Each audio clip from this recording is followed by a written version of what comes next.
आप देख रहे हैं 4 पीएम और मैं हूं आपके साथ सिमरन। दोस्तों, अमेरिका और ईरान के बीच में छिड़ी जंग का रुख अब होर्मुज़ को लेकर तेजी से बदल रहा है। एक बहुत बड़ी खबर निकल के सामने आई है कि एक और जहां अमेरिका ने होर्मुज़ में 10,000 सैनिकों को उतार दिया है, वहीं डोनाल्ड ट्रंप ने खुला ऐलान कर दिया है कि वो चीन को ईरान का तेल किसी भी कीमत पे नहीं लेने देंगे।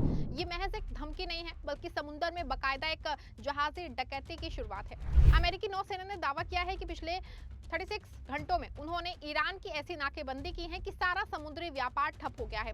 ओमान की खाड़ी में ईरानी तेल टैंकरों को अमेरिकी युद्धपोतों ने गन पॉइंट पे रोक लिया है और उन्हें वापस लौटने पे मजबूर कर दिया है। लेकिन ट्रंप की इस दादागिरी पे महाशक्ति चीन बुरी तरह भड़क गया है। बीजिंग ने वॉशिंगटन को दो टूक लफ्जों में भड़काते हुए कहा कि हमारे अंदरूनी और व्यापारिक मामलों में दखल अंदाजी मत करो। ऐसे में गंभीर संकट ये खड़ा हो गया है कि कहीं जंग का रुख ईरान से होता हुआ चीन तक ना पहुंच जाए, और अगर ऐसा होता है तो दुनिया एक बहुत बड़ी तबाही की दहलीज पे खड़ी हो जाएगी। इस विशेष रिपोर्ट में हम आपको बेनकाब करेंगे कैसे ट्रंप की उस कारस्तानी को, जो दुनिया को तीसरे वर्ल्ड वॉर की आग में झोंकने की पूरी तैयारी में जुट गई है। दोस्तों, वॉशिंगटन से जो खबरें आ रही हैं वो दहला देने वाली हैं। अमेरिका ने दावा किया है कि उसने ईरान की समुद्री घेराबंदी मुकम्मल कर दी है। पिछले 36 घंटों के भीतर ईरान से निकलने वाले हर जहाज की राह रोक दी गई है। ओमान की खाड़ी में तनाव इस कदर बढ़ गया है कि अमेरिकी युद्धपोत सीधे ईरान तेल टैंकरों के सामने सीना ताने खड़े हो गए हैं। अमेरिकी सेंट्रल कमांड ने दावा किया है कि ईरान के खिलाफ बड़ी कार्रवाई करते हुए ईरानी बंदरगाहों की पूरी तरह नाकेबंदी कर दी गई है। इसके चलते महज 36 घंटों के भीतर समुद्र के रास्ते होने वाला सारा व्यापार ठप हो गया है। सचकॉम के कमांडर एडमिरल ब्रेंट कूपर ने सोशल मीडिया प्लेटफॉर्म एक्स पे पोस्ट किया है कि अमेरिकी सेना ने ईरानी बंदरगाहों पे पूर्ण ब्लॉकेड लागू कर दिया है और क्षेत्र में उसकी समुद्री पकड़ बेहद मजबूत बनी हुई है। उन्होंने कहा कि नाकेबंदी लागू होने के महज 36 घंटे के भीतर ही ईरान के अंदर आने वाले और बाहर जाने वाले सभी समुद्री व्यापार को पूरी तरह रोक दिया गया है। कूपर के मुताबिक ईरान की जो है लगभग 90% अर्थव्यवस्था अंतर्राष्ट्रीय समुद्री व्यापार पर निर्भर है। ऐसे में ट्रंप के इस कदम का उसकी अर्थव्यवस्था पे बहुत बुरा असर पड़ सकता है। एसोसिएटेड प्रेस की रिपोर्ट के मुताबिक अमेरिकी सेना ओमान की खाड़ी में जहाजों को इंटरसेप्ट कर रही है। इन जहाजों को बीच समुद्र में रोक के वापस लौटने के लिए मजबूर किया जा रहा है। एक अमेरिकी अधिकारी ने बताया कि रणनीति के तहत जहाजों को पहले ईरान के बंदरगाह से निकल के होर्मुज़ स्ट्रेट पार करने दिया जाता है। इसके बाद उन्हें रोक के दिशा बदलने को कहा जाता है। अधिकारी के अनुसार जहाजों की पहचान के लिए सिर्फ ऑटोमेटेड ट्रैकिंग बीकन भी निर्भर नहीं हो सकता है, बल्कि तो अन्य खुफिया और तकनीकी तरीकों का भी जो है ऑपरेशनल सिक्योरिटी का हवाला देते हुए उन तरीकों की पूरी जानकारी सार्वजनिक नहीं की गई है।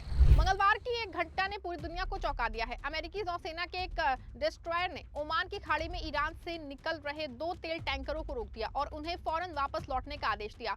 रॉयटर्स के अनुसार ये दोनों टैंकर ईरान के चाबहार पोर्ट से रवाना हुए थे। अमेरिकी युद्धपोत ने उन्हें समुद्र के बीचों बीच रेडियो कम्युनिकेशन के जरिए संपर्क किया और डरा धमका के दिशा बदलने को कहा। अधिकारी ने बताया कि ये दोनों टैंकर उन 6 व्यापारी जहाजों में शामिल थे जिन्हें अमेरिकी सेंट्रल कमांड ने पहले ही वापस लौटने के निर्देश दिए थे। इसके बाद ये सभी जहाज ओमान की खाड़ी में स्थित ईरानी बंदरगाहों की ओर लौटने पर मजबूर हो गए। ट्रंप ने साफ लफ्जों में कह दिया है कि वो ईरान के तेल व्यापार की कमर तोड़ देंगे। वो चाहते हैं कि ईरान का एक भी बैरल तेल अंतर्राष्ट्रीय बाजार में ना पहुंचे, लेकिन ये सिर्फ ईरान को सजा देने वाले नहीं बल्कि पूरी दुनिया की अर्थव्यवस्था के साथ एक खतरनाक खिलवाड़ है। ट्रंप ने ईरानी तेल पे दी जाने वाली राहत को बढ़ाने से साफ इनकार कर दिया है। ये एक ऐसी अड़ियल जिद है जो ना सिर्फ मिडिल ईस्ट दोस्तों बल्कि पूरी दुनिया में महंगाई का एक बड़ा बम फोड़ने वाली है। इधर ट्रंप समुद्र में अपनी सैन्य ताकत का मुजाहिरा कर रहे हैं, वहीं उधर चीन ने उसे सख्त अल्टीमेटम दे दिया है। चीन ने साफ लफ्जों में कहा है कि अमेरिका अपने दखल अंदाजी वाले रवैये से बाज आए। बीजिंग का कहना है कि ईरान के साथ उसका तेल का कारोबार पूरी तरह कानूनी और जायज है और अमेरिका को इसमें टांग अड़ाने का कोई हक नहीं है। चीन ने दोस्तों ट्रंप के होर्मुज़ नाकेबंदी को अंतर्राष्ट्रीय समुद्री कानूनों की धज्जियां उड़ाना करार दिया है। डिफेंस एक्सपर्ट्स का कहना है कि अगर अमेरिका ने चीनी तेल टैंकरों को हाथ भी लगाया तो बीजिंग उसका मुकम्मल जवाब समुद्र में ही देगा। ट्रंप ने दोस्तों जिस चीन को झुकाने का ख्वाब देखा था, आज वही चीन उनके सामने चट्टान बनकर खड़ा हो गया है। चीन के विदेश मंत्रालय ने चेतावनी दी है कि ट्रंप की गैर जिम्मेदाराना हरकतें दुनिया को कैसे टकराव की ओर ले जा रही हैं, जहां से वापसी का कोई रास्ता नहीं है। जब ट्रंप चीन को तेल की सप्लाई रोक के उसे घुटनों पे लाना चाहते थे, तभी व्लादिमीर पुतिन ने एक ऐसी चाल चली जिसने ट्रंप के होश ही फाख्ता कर दिए। रूसी विदेश मंत्री सर्गेई लावरोव ने दावा किया है कि अगर अमेरिका ईरान का रास्ता रोकता है तो रूस चीन की ऊर्जा की सारी कमी पूरी करने के लिए पूरी तरह तैयार है। रूस का ये ऑफर ट्रंप के उस प्लान पे पानी फिर रहा है जिसमें वो चीन को आर्थिक रूप से पंगु बनाना चाहते थे। पुतिन ने साबित कर दिया है दोस्तों, ट्रंप की दादागिरी के दौर में रूस और चीन का गठबंधन ही न्यू वर्ल्ड ऑर्डर है। रूस ने साफ कर दिया है है कि वो अपनी पाइपलाइनों के जरिए चीन को इतना तेल और गैस देंगे कि उसे ट्रंप की नाकेबंदी से कोई फर्क नहीं पड़ेगा। बीजिंग में पत्रकारों से बात करते हुए लावरोव ने कहा कि रूस निश्चित रूप से चीन सहित उन सभी देशों की जरूरतें पूरी कर सकता है। दोस्तों, आज सत्ता की आंखों में आंखें डाल के पत्रकारिता करना मुश्किल हो गया है। हमारे 4 PM नेशनल यूट्यूब और फेसबुक चैनल को, जिसे आपका प्यार और विश्वास हमेशा से मिलता रहा है, उसे बंद करके सरकार ने ये साबित कर दिया है कि वो आपके सवालों से कितना डरती है। मुश्किल दौर है, लेकिन हम ना रुके थे और ना ही रुकेंगे। हम सच के लिए हमेशा लड़ते रहेंगे। ऐसे में 4 PM यूपी को ज्यादा से ज्यादा ज्वाइन करें और स्वतंत्र पत्रकारिता को जिंदा रखने के लिए जितना हो सके उतना हमारा आर्थिक सहयोग करें। आपके सहयोग से ये जंग हम जीत के रहेंगे। जो हमारे साथ निष्पक्ष और आपसी लाभ के आधार पर काम करना चाहते हैं। उन्होंने ये बयान चीनी राष्ट्रपति शी जिनपिंग से मुलाकात के बाद दिया। लावरोव ने कहा कि रूस और चीन के रिश्ते हर मुश्किल परिस्थिति में चट्टान की तरह मजबूत बने हुए हैं। यहाँ आपको बता दें कि चीन ईरान के तेल का सबसे बड़ा खरीदार है। वहीं अमेरिका ने अपनी हठ धर्मी दिखाते हुए साफ कह दिया है कि वो चीन को ईरानी तेल खरीदने नहीं देगा, क्योंकि ईरान के खिलाफ उसने गैर कानूनी समुद्री नाकेबंदी लागू कर रखी है। लेकिन दोस्तों, ट्रंप सिर्फ बाहर की नहीं बल्कि अपने घर यानी कि अमेरिका के अंदर भी बुरी तरह घिर गए हैं। अमेरिकी सीनेट ने अब ट्रंप के युद्ध अधिकारों को सीमित करने के लिए दोबारा वोटिंग की तैयारी वो कर रही है। अमेरिकी सीनेटरों को डर है कि ट्रंप का ये बड़बोलापन और युद्धोन्माद अमेरिका को एक ऐसी खूनी जंग में धकेल देगा जिसका कोई अंत नहीं होगा।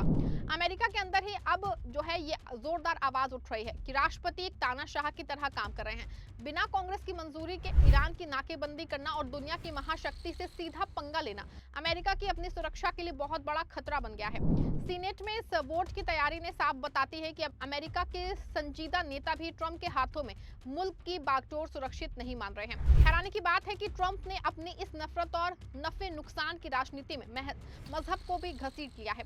खबर आई है ट्रंप ने पोप लियो को ईरान पे कड़ा और निहायत ही विवादित संदेश भेजा है।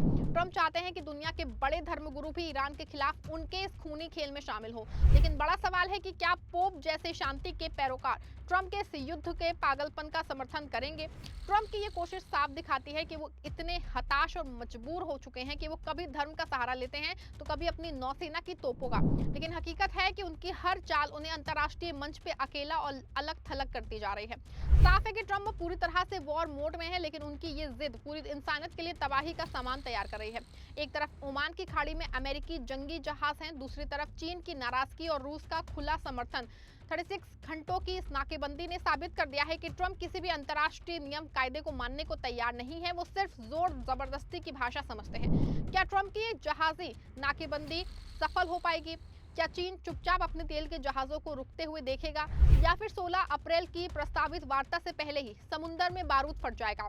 आप क्या सोचते हैं इस मुद्दे पे? क्या अमेरिका जानबूझ के दुनिया को तीसरे विश्व युद्ध की ओर धकेल रहा है? अपनी राय कमेंट में दीजिएगा। वीडियो को लाइक और शेयर करिएगा।